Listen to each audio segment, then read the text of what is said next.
that feeling when you try some new tech, maybe an app or a website, and it just works. Like you instantly get it. Oh yeah, everything's just sort of where you expect it to be, effortless. Right. It feels like it understands you somehow. But then there's the flip side, isn't there? Oh. The tech that feels like a puzzle you didn't ask to solve.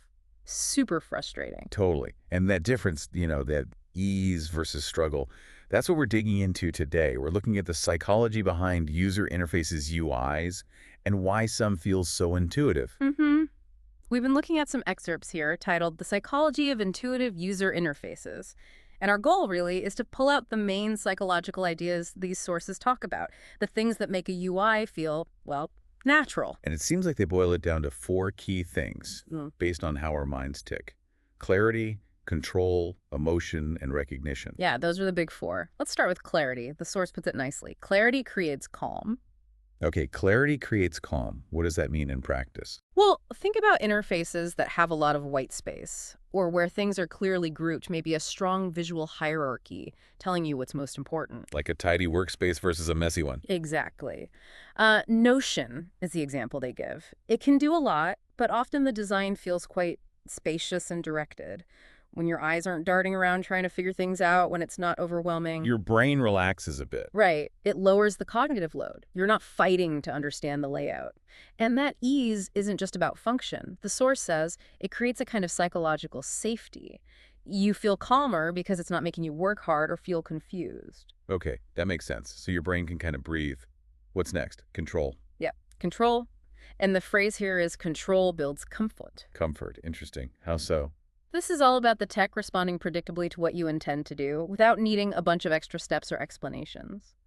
Think about AirPods. Ah, yeah. You just flip open the case near your phone. And they connect instantly. You intended to use them, you did the obvious thing, open the case, and boom, it works. It matches your mental model. You don't have to go into Bluetooth settings or anything. Exactly. That lack of friction, anything getting in the way of your goal, it builds this quiet trust. You feel like you're in charge because the tech is just doing what you expect without demanding extra attention. That feeling of effortless control, that's what builds comfort. Got it. So clarity gives us calm, control gives us comfort.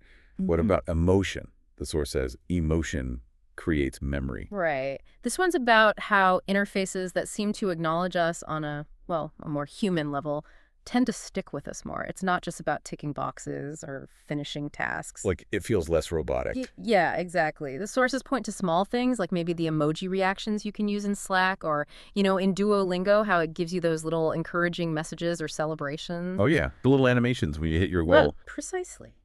Those aren't just like functional features, they're small emotional signals. They make the interface feel a bit more alive, aware of you. And that emotional layer, even if it's subtle, helps you remember the experience better. You recall how it felt, not just what you clicked on. It gives it personality, makes it more than just a tool. Okay, Yeah. That flows nicely into the last one. Recognition. Recognition feels personal. This is where the interface seems to adapt or learn based on you. Think Spotify. It doesn't just show you random songs, it gives you your daily mix or suggests music for your evening commute. It feels tailored, like it actually sees you. That's the core of it. When a system reflects something about your habits, your tastes, maybe even your current situation, like the time of day, it connects on a deeper level. It feels relevant, personal. It's not just serving a user, it feels like it's serving you. That personalization feels acknowledging. Okay, wow. So let's recap quickly. We've got clarity bringing calm, control building comfort, emotion making memories stick, and recognition feeling personal. Yeah, those 4 pillars, drawn from these sources, they really offer a strong framework for understanding why some digital experiences just feel right. They tap into basic human psychological needs, wanting to feel safe, in control, acknowledged, understood. It definitely makes you think differently about the apps and websites you use every day, doesn't it? It really does. And maybe here's a final thought for you, the listener. Think about the tools you use most often. Are they just helping you get stuff done? Or do they also manage to make you feel something calm, capable, maybe even well seen?